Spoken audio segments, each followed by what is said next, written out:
Assalamualaikum warahmatullahi wabarakatuh. Halo, perkenalkan nama saya Siti Nur Indasari dari kelas 1C Prodi S1 Keperawatan Institut Ilmu Kesehatan Pelamonia. Pada video kali ini kita akan membahas seputar sistem perkemihan yang dimana berfokus pada proses pembentukan urin sampai dikeluarkannya. Nah, sistem perkemihan merupakan suatu sistem di mana terjadinya proses penyaringan darah sehingga darah bebas dari zat-zat yang tidak dipergunakan oleh tubuh dan menyerap zat-zat yang masih dipergunakan oleh tubuh. Sedangkan zat-zat yang tidak dipergunakan oleh tubuh akan larut dalam air dan dikeluarkan berupa urin. Urin itu apa? Jadi, urin merupakan zat sisa metabolisme yang dikeluarkan ginjal melalui uretra. Adapun organ-organ penyusun dari sistem perkemihan terdiri dari ginjal, ureter, vesika urinaria atau kandung kemih, dan yang terakhir uretra. Yang akan kita bahas pertama yaitu ginjal, di mana ginjal ini merupakan organ yang paling penting dalam mempertahankan homeostatis cairan tubuh secara baik. Nah, disinilah tempat diproduksinya urin dimulai dari memfiltrasi, absorpsi, ataupun sekresi. Pada ginjal kanan sedikit lebih rendah dari ginjal kiri.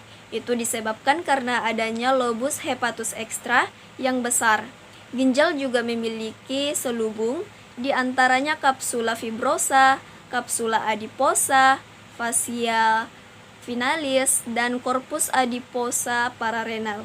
Di dalam ginjal terdapat nefron. Nah, nefron ini merupakan suatu unit fungsional di mana di setiap ginjal memiliki 1 juta nefron. Proses pembentukan urin terjadi dalam 3 tahap, yaitu filtrasi, reabsorpsi, dan augmentasi. Nah, pada tahap filtrasi terjadi proses di mana darah yang mengandung air, gula, garam, urea, dan lain-lainnya masuk ke dalam glomerulus, kemudian disaring di tubulus proksimal. Lalu sel darah dan beberapa protein tetap berada di dalam darah. Jadi yang masuk ke glomerulus yaitu tadi air, gula, garam, urea. Dari hasil filtrasi inilah terbentuk filtrat glomerulus atau disebut juga dengan urin primer. Kemudian tahap selanjutnya yaitu reabsorpsi, di mana re artinya kembali dan absorpsi itu berarti penyerapan, jadi penyerapan kembali. Reabsorpsi ini terjadi di tubulus contortus proksimal. Hampir semua gula, vitamin, asam amino, ion, dan air itu diserap kembali. Kemudian zat yang masih berguna tadi ini dimasukkan kembali ke dalam pembuluh darah yang terdapat di sekitar tubulus. Nah, hasil reabsorpsinya itu berupa filter tubulus atau urin sekunder. Tadi kan difiltrasi urin primer. Nah, di reabsorpsi ini menghasilkan urin sekunder yang mengandung air, garam, urea, dan pigmen empedu yang memberi warna dan bau pada urin.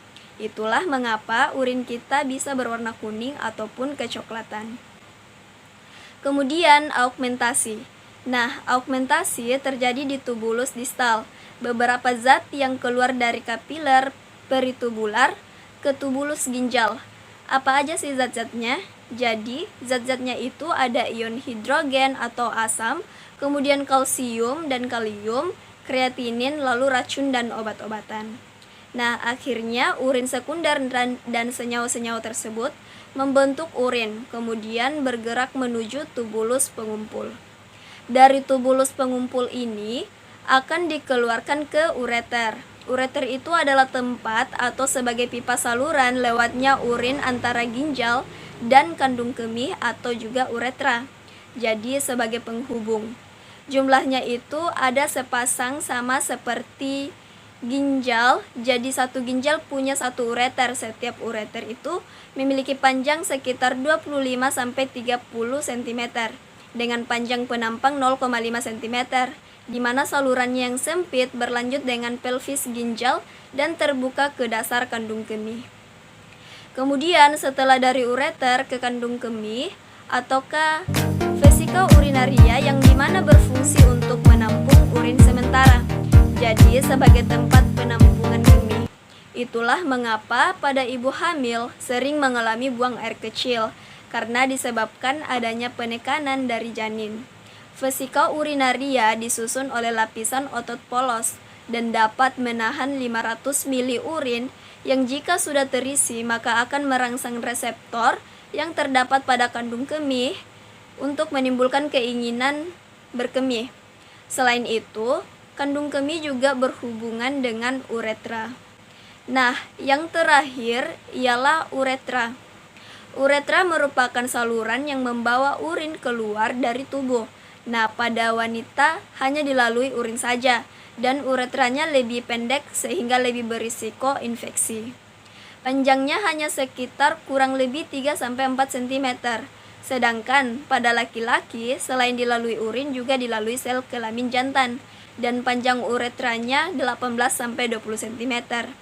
Jadi, yang keluar dari uretra adalah urin yang sudah ditampung di kandung kemih.